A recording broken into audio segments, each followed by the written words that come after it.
The California sun beat down on Zara as she walked the streets of Los Angeles, her resume clutched tightly in her hand. Today marked her 23rd job application in 2 weeks. Her feet hurt, her hope was running thin, but the fire in her eyes hadn't dimmed yet. "You got this," she whispered to herself, stopping in front of a sleek building with a sign that read The Garage. Despite its name, it wasn't a place to fix cars, it was one of the hottest restaurants in town.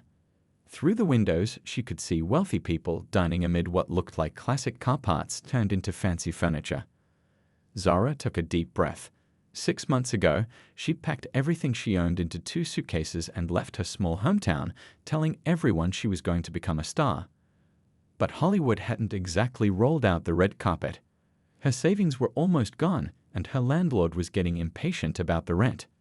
She pushed open the heavy door and was hit with the smell of amazing food and the sound of laughter. A hostess with perfectly styled hair looked up from her podium. "We're not open for lunch for another hour," she said with a practiced smile. "Actually," Zara said, straightening her shoulders, "I saw your help wanted sign. I'm here about the waitress job." 20 minutes later, Zara sat in a back office across from a guy named Pete, who wore a t-shirt that seemed too tight for his muscular build. He looked through her resume with interest. "Not much restaurant experience," he noted. "I'm a fast learner," Zara replied quickly. "And I worked at my aunt's diner all through high school. It wasn't fancy like this, but I know how to handle busy shifts and keep customers happy." Pete nodded, seeming to consider this. "The thing about the garage is we're not just serving food. We're selling an experience. Our customers expect the best." "I can give them the best," Zara said, leaning forward. "Look, I came to LA to act, but I need to eat while I chase that dream. I won't treat this like some throwaway job. I'll give it everything I've got." Something in her words seemed to reach Pete. He leaned back in his chair and smiled. "All right, we'll start you on a trial basis. Training begins tomorrow at 9 a.m. sharp." Zara could have jumped for joy, but kept her cool until she left the building. Once outside, she did a little dance on the sidewalk, not caring who saw.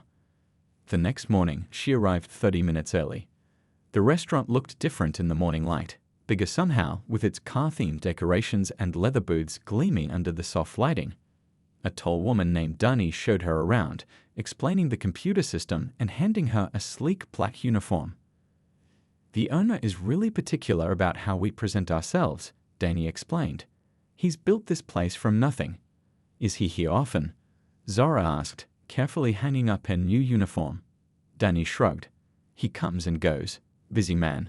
You probably won't even meet him unless you stick around a while." For the next week, Zara's brain felt like it might explode from all the information. The menu was extensive, with dishes named after car parts and famous races. The wine list alone took her 3 days to memorize. But she studied every night after her shift, determined to master it all. By her second week, she was handling her own tables. The work was hard, and her feet ached every night, but the tips were good. Better than good, they were saving her from having to call home and admit defeat. What Zara didn't know was that she was being watched, not just by Pete or Dani, but by someone else. In the back office, surrounded by security monitors, a man with a familiar face and famous deep voice watched the new waitress charm a difficult table into ordering the most expensive items on the menu. "She's got something," he said to Pete, who stood beside him. "Told you," Pete replied. "Best hire we've made in months." The man, known to millions of movie fans worldwide, but just boss to his staff, nodded thoughtfully. "Keep an eye on her. Good people are hard to find in this town." Meanwhile, Zara finished her shift with a smile, counting her tips and planning which acting classes she could now afford to take. Life in LA was tough, but for the first time since arriving, she felt like maybe, just maybe, things were looking up.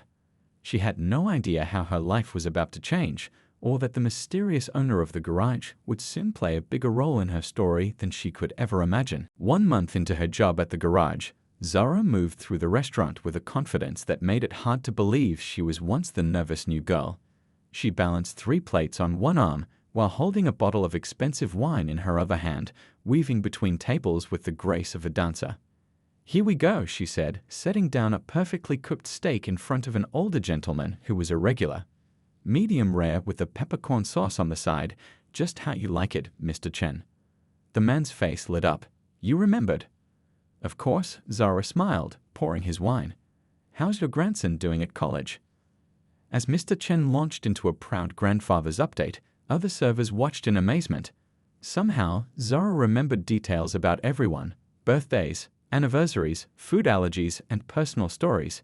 It wasn't a trick, she genuinely cared. I don't get it, whispered Trey, another server, to Danny at the bar. She's been here a month and already has more regular customers requesting her section than people who've worked here a year. Danny shrugged.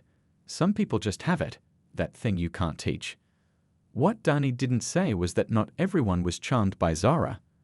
There was a group of 3 men who came in every Thursday night, always requesting Zara's section, not because they liked her service, but because they seemed to enjoy making her job harder. As if on cue, the front door opened, and in walked the Thursday night trio. Brad was tall with perfectly styled hair that probably cost more than Zara's weekly rent. Carter was shorter with a permanent smirk, and Dylan was loud with flashy jewelry and an even flashier credit card. Table 7, Danny muttered to Zara. Your favorite people are here. Zara's smile tightened, but she nodded. Thanks for the warning. Taking a deep breath, she approached their table with menus. Good evening, gentlemen. Welcome back to the garage. Well, if it isn't our favorite waitress, Carter said, looking her up and down in a way that made her skin crawl. Decided to do something different with your hair, huh? Zara had indeed changed her hairstyle, proud of the braids she'd spent hours on last weekend. Yes, I did. Can I start you off with some drinks tonight? I'll have the usual, Dylan said without looking up from his phone. And make sure it's made right this time. Zara bit her tongue. His usual changed every week, but somehow it was always her fault when it wasn't what he wanted. For the next hour, Zara endured their behavior with professionalism. They sent back perfectly good food claiming it was cold. They snapped their fingers to get her attention while she was with other tables. When she brought their dessert, Brad accidentally knocked his spoon to the floor, then watched expectantly as she had to pick it up. Can you bring me a clean one? Who knows what's on this floor? He said with a smirk to his friends. By the end of their meal, they left a $5 tip on a $400 bill and a table that looked like a tornado had hit it. Don't let them get to you, Miguel, the floor manager, said as he helped her clean up the mess. Some people were raised in barns. It's fine, Zara said, though her hands shook slightly as she stacked dishes. Just part of the job, right? Later that night, as she counted her tips in the back room, Pete came in and sat across from her. You handled table 7 well tonight, he said. Zara looked up, surprised. You saw that? We see everything around here, Pete replied with a meaningful look toward the ceiling where a small security camera was mounted. Those guys are regulars, but that doesn't excuse bad behavior. They spend a lot of money, Zara said with a shrug. The restaurant needs customers like that. Pete's eyes narrowed slightly. The restaurant needs customers, period. But not at the expense of our staff's dignity. He paused, seeming to consider something. Have you ever met the owner? Zara shook her head. No, just heard about him. He's got a thing about respect. Believes it should go both ways. Pete stood up. You're doing good work, Zara. Don't let anyone make you think otherwise. As Pete left, Zara continued counting her tips with a small smile. The words meant more to her than he probably realized. In a city where she often felt invisible, it was nice to know someone was watching out for her. What Zara didn't realize was just how seriously the owner took matters of respect, or how soon she would find out firsthand. Friday nights at the garage were always packed.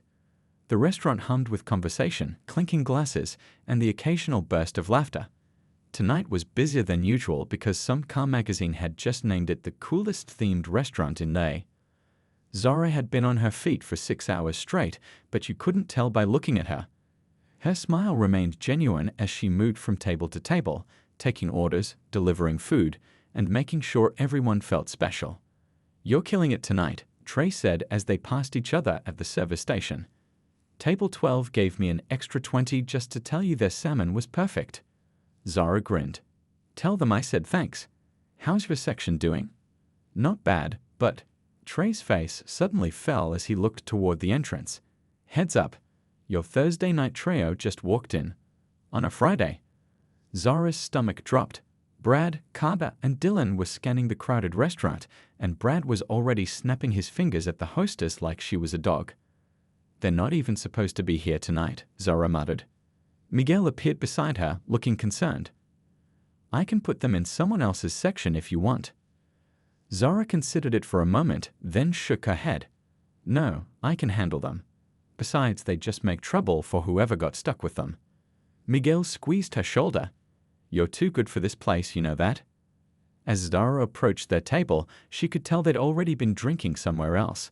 Their voices were too loud, their movements a bit sloppy. Look who it is, boys, Brad announced as she reached their table. Our favorite waitress. Good evening, gentlemen, Zara said professionally. Welcome back to the garage. Where have you been hiding? Dylan slurred slightly. We asked for you last night, but they said you weren't working. I don't work Thursdays anymore, Zara explained, which wasn't true, but she had specifically asked to change her schedule to avoid them. Well, we're here now, Carter said, winking at her.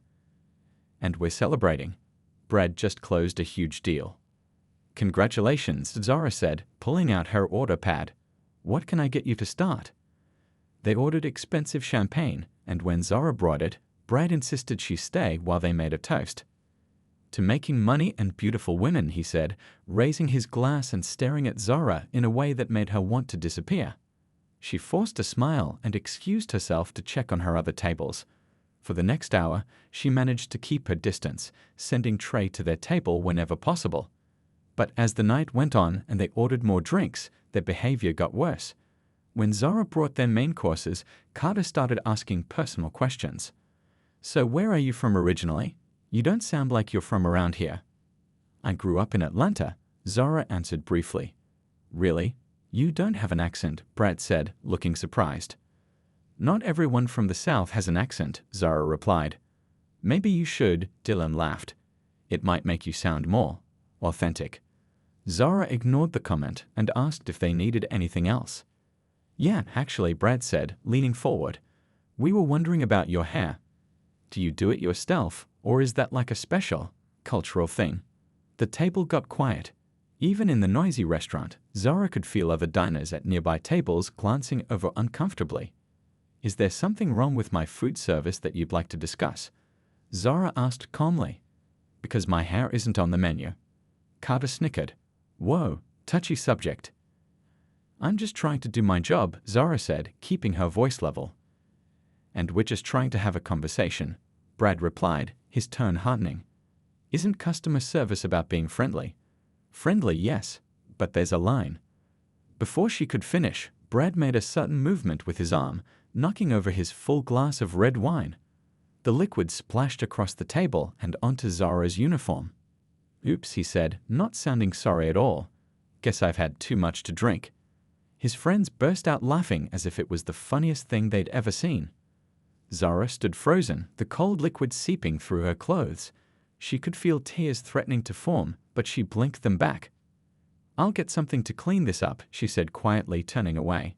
Hey, don't be upset, Brad called after her. It's just a little accident. But as Zara walked quickly toward the back room, she knew it was no accident. What she didn't know was that in the restaurant's security room, someone else had been watching the entire scene unfold on the monitors. Someone who had seen enough. Zara pushed through the swinging door into the back hallway, her wet uniform clinging uncomfortably to her skin. The wine stain spread across her white shirt like a growing red cloud. She leaned against the wall, taking deep breaths to calm herself. Don't cry, she whispered. Don't give them that power.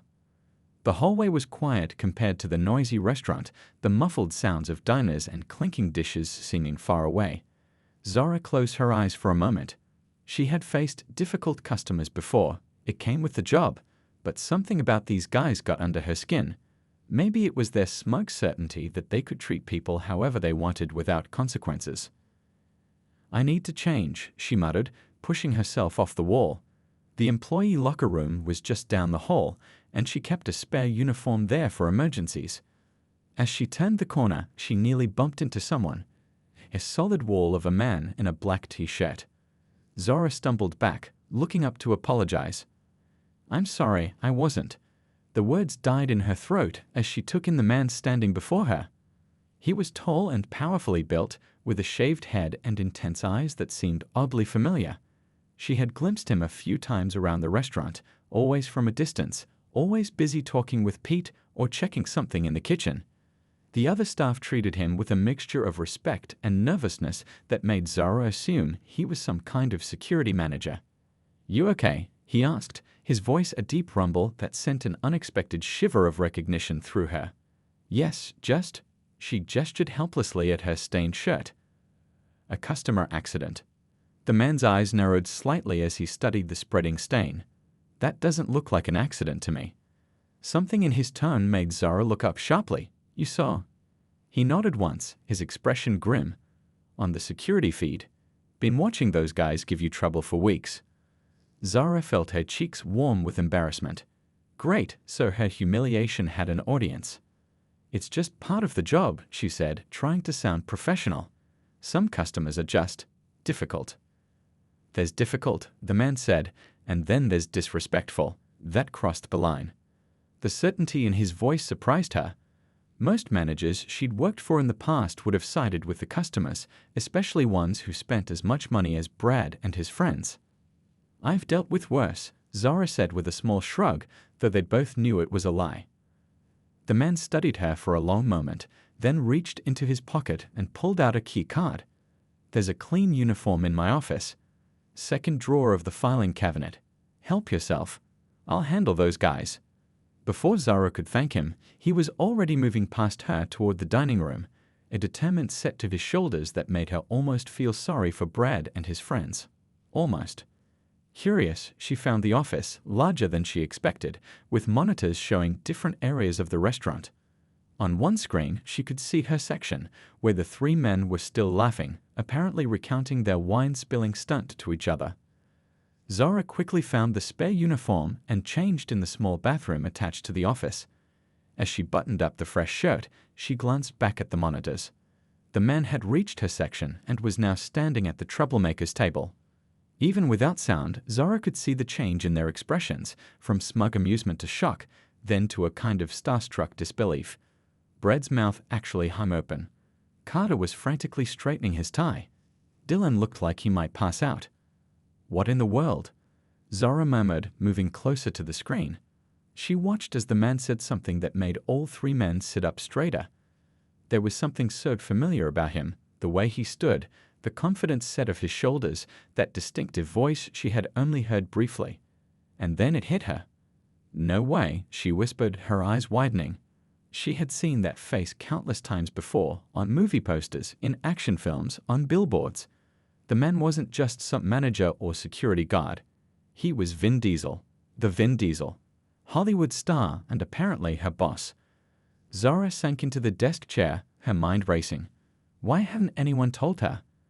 How has she not recognized him immediately? And what was he saying to those guys right now? She stared at the screen, watching as her rude customers transformed before her eyes, their arrogance melting away under the gaze of someone whose fame and status dwarfed their own. For the first time since they'd started coming to the restaurant, they looked small. A smile slowly spread across Zara's face as she watched. She wasn't sure what was happening, but one thing was clear. Her boss wasn't just any boss. And this night was about to get a whole lot more interesting. Vin approached the table with the calm confidence of someone who had faced down movie villains, stunts gone wrong, and Hollywood executives. This situation might be different, but the principle was the same. Stand your ground and speak your truth. The three men were mid-laugh when they noticed him standing there. The laughter died instantly. Brad, who had been leaning back in his chair, nearly fell over as he straightened up. "Evening, gentlemen," Vin said, his voice low but clear enough to be heard. He didn't shout. He didn't need to. When he spoke, people listened. Yo, Carter stammered, his eyes as wide as dinner plates. "Vin Diesel," Dylan finished in a whisper that came out more like a squeak. Vin nodded once. "I am. And you're sitting in my restaurant." "Your restaurant?" Brad looked like someone had just thrown cold water in his face. "We didn't know. I mean, we come here all the time, but nobody ever said." "I prefer to keep a low profile," Vin said, pulling out an empty chair at their table and sitting down. The chair looked small beneath his frame, Let's me see how things really work, how people really behave. The three men exchanged nervous glances. Around them, other diners were starting to notice the famous actor in their midst. Whispers spread through the restaurant like wildfire, but Vin paid them no mind. His focus remained entirely on the three troublemakers. So, he continued, folding his hands on the table. I've been watching how you treat my staff, particularly Ms. Williams. Brad swallowed hard. The waitress? We were just having some fun. Fun, Vin repeated, letting the word hang in the air between them. Is that what you call it? There was no anger in his voice, just a quiet disappointment that somehow felt worse than if he'd been yelling. It was the tone a father might use with children who should know better. Look, if she complained. Carter began, but Vin cut him off with a small shake of his head. She didn't. That's the thing. Ms. Williams has been nothing but professional, despite how you've treated her. She's shown more class in her little finger than the three of you combined. Dylan, who had been unusually quiet, finally spoke up. We didn't mean anything by it, honestly. We're big fans of yours, by the way. Huge fans. Vin didn't acknowledge the attempt to change the subject. You know, I believe people show their true character not by how they treat their equals, but by how they treat those they think can't fight back. Brad shifted uncomfortably in his seat. It was just a spilled drink. Accidents happen. Do they? Vin raised an eyebrow. Funny how those accidents only seem to happen to certain people. The silence that followed was heavy with understanding. These men weren't used to being called out, especially not by someone they couldn't intimidate or impress. In my family, Vin continued, his voice softening slightly, respect is everything. Not the kind you demand because you're paying the bill, but the kind you earn by how you treat others. He looked each man in the eye, one after another. Carter looked away first, then Dylan. Brad held his gaze the longest, but eventually lowered his eyes to the wine-stained tablecloth. I believe in second chances, Vin said, standing up. But not third or fourth ones. So here's what's going to happen. You're going to pay your bill, including a proper tip for Ms. Williams. Then you're going to leave. And you're not coming back until you're ready to act like decent human beings. But we're regulars, Brad protested weakly. We bring clients here all the time. I'm sure they'll enjoy whatever other restaurant you choose, Vin replied calmly. The garage will be just fine without your business. From across the room, Miguel watched in amazement. He'd never seen anyone speak to these men this way, and he'd certainly never seen them take it without arguing back. But there they were, pulling out wallets, leaving cash on the table, and standing up without another word of protest. As they shuffled toward the exit, Vin called after them, "Oh, and gentlemen, one more thing." They turned back, looking like schoolboys caught breaking rules. Ms. Williams' uniform, the one you ruined, that's coming out of your tip. After they left, the restaurant was buzzing with excitement. Everyone had seen what happened, though few had heard the actual conversation. Staff members exchanged looks of disbelief and growing respect. Vin made his way through the dining room toward the back, nodding politely at customers but not stopping for photos or autographs. This wasn't about him or his fame. It was about something more important, making sure everyone who worked for him was treated with dignity. And somewhere in his office, watching on the security monitors, Zara Williams was learning an unexpected lesson about Hollywood stars, decent bosses, and what real respect looked like. Word travels fast in restaurants. By the end of the night, every staff member at the garage knew what had happened. As Zara finished a shift, she could feel eyes following her, not with pity, but with a new kind of respect. "So," Trey said, sidling up to her as she counted her tips, "you've been holding out on us." Zara looked up, confused. "What do you mean?" "You didn't tell us you had Vin Diesel in your corner." He grinned, leaning against the counter. "That was epic. I've never seen those guys speechless before." "I didn't know," Zara admitted. "About him being the owner, I mean. I thought he was just some manager who worked in the back." Dani joined them, her eyes wide with excitement. "Girl, the way he stood up for you. My cousin works at Sunset Grill, and their celebrity owner never even shows up, let alone defends the staff." More colleagues gathered around, each with their own take on what had happened. Miguel described how the three men had practically tripped over themselves leaving the restaurant. Pete revealed that Vin had bought the place 3 years ago but preferred to stay behind the scenes. He comes in to check on things when he's not filming, Pete explained. Says restaurants remind him of family, everyone working together, looking out for each other. As the night wound down and the restaurant emptied, Zara found herself lingering, not quite ready to leave. Something had shifted tonight, not just with those 3 customers, but in how she felt about working here. Ms. Williams. The deep voice made her turn. Vin stood in the doorway to the back office, gesturing for her to come in. Zara's heart beat a little faster as she followed him inside. The office looked different now that she knew who it belonged to. She noticed small touches she had missed before: family photos on the desk, a vintage model car on the shelf, a worn script with handwritten notes in the margins. "Have a seat," Vin said, settling into his chair. Zara perched on the edge of the visitor's chair, unsure what to expect. Was he going to apologize for the customers? Thank her for not making a scene? Fire her for somehow attracting trouble?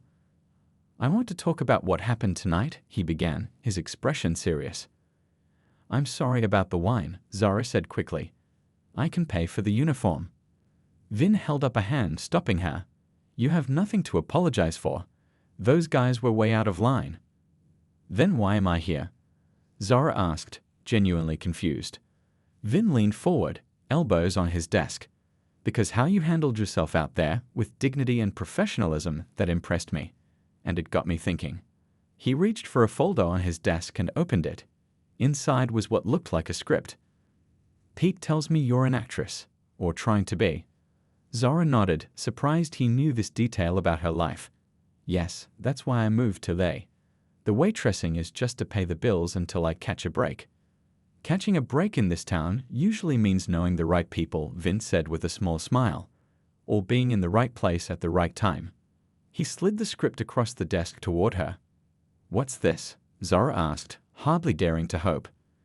"I'm producing and starring in a new film, starting production next month. There's a small but important role I think you might be right for." He tapped the page where a character name was highlighted. "The character doesn't have a lot of screen time, but she needs to make an impact." Zara stared at the script, then back at Vin, waiting for the punchline. When none came, she stammered, Are you offering me an audition?" "I'm offering you the part," Vin replied simply. "Unless you don't want it." "But why? You've never even seen me act." "I've seen plenty," he said. "Tonight, those guys were doing their best to make you break character, to get angry, to cry, to give them the reaction they wanted. But you stayed professional. You didn't let them see they were getting to you." He smiled. "That's acting, whether you're on a film set or not." Zara's fingers trembled as she touched the script. "I don't know what to say." "Said yes," Vince suggested. "The pay isn't huge, but it's union scale, and it'll get you your SAG card. More importantly, it'll get you noticed."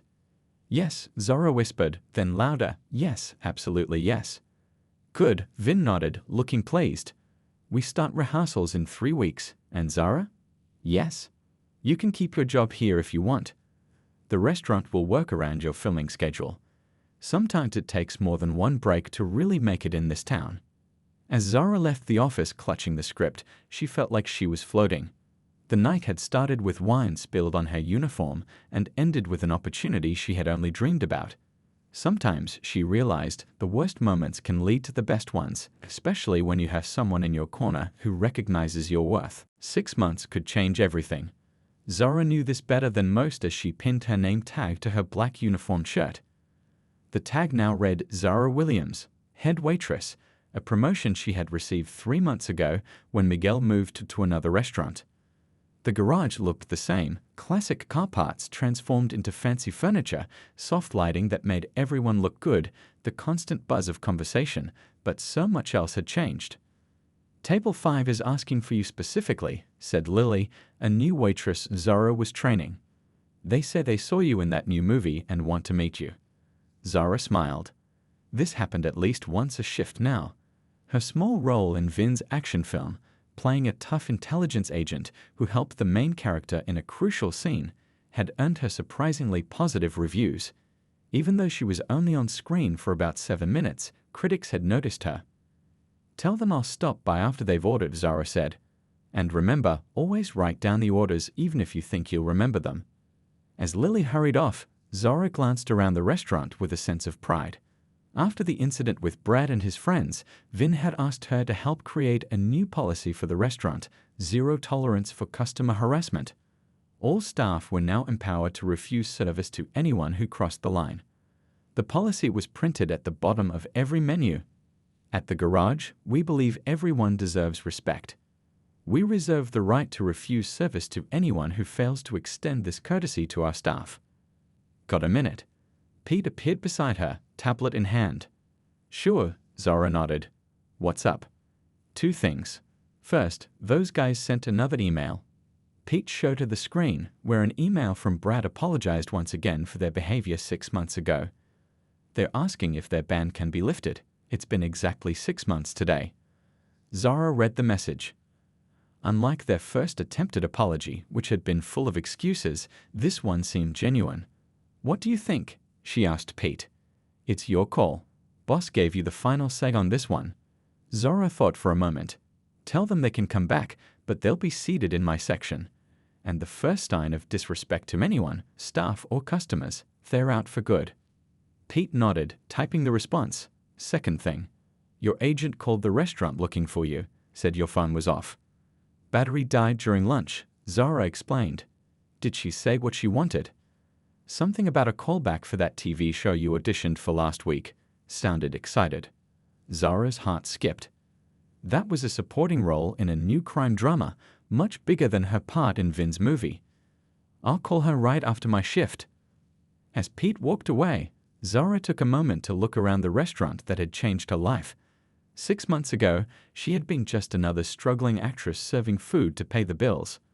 Now she had an agent, a SAG card, a movie credit, and a management position that gave her the flexibility to go to auditions. And it had all started with a spilled glass of wine. Zara. Trey called from the bar. Your favorite customer is here.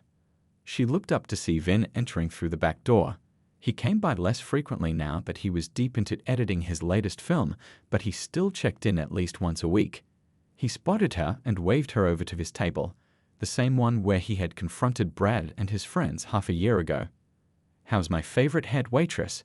He asked as she sat down across from him. Good, Zara smiled. Really good, actually. My agent called about a callback. The detective show. When Zara nodded, Vin grinned. Told you you'd be perfect for that. Detective Chen needs a strong partner. I haven't gotten it yet, Zara reminded him, though she couldn't help feeling hopeful. You will, Vin said with the confidence of someone who had been in the business long enough to know talent when he saw it. Your audition tape was solid. I may have called the producer, but that was just to get them to watch it. The rest was all you. Zara was about to thank him when she noticed a new group being seated near the door. Her breath caught as she recognized Brad, Carter, and Dylan, looking considerably more subdued than the last time she had seen them. Speaking of callbacks, she murmured, nodding toward them. Vin followed her gaze, his expression hardening slightly. Want me to handle it? Zara shook her head, standing up. No, I've got this. As she walked toward their table, head high and confidence in every step, Zara thought about how far she had come. The journey hadn't been easy, but she had learned something valuable along the way. Sometimes people tried to dim your light because they were afraid of how brightly you could shine. Welcome back to the garage, gentlemen, she said, reaching their table. I'm Zara Williams, head waitress. I'll be taking care of you tonight. The three men looked up at her, recognition dawning in their eyes. This time, there was no mockery in their expressions, only respect tinged with embarrassment. Thank you for giving us another chance, Brad said quietly. Zara handed them their menus with a smile that was professional but carried a hint of the power she now owned in the space. Everyone deserves a second chance, she said. It's what you do with it that matters.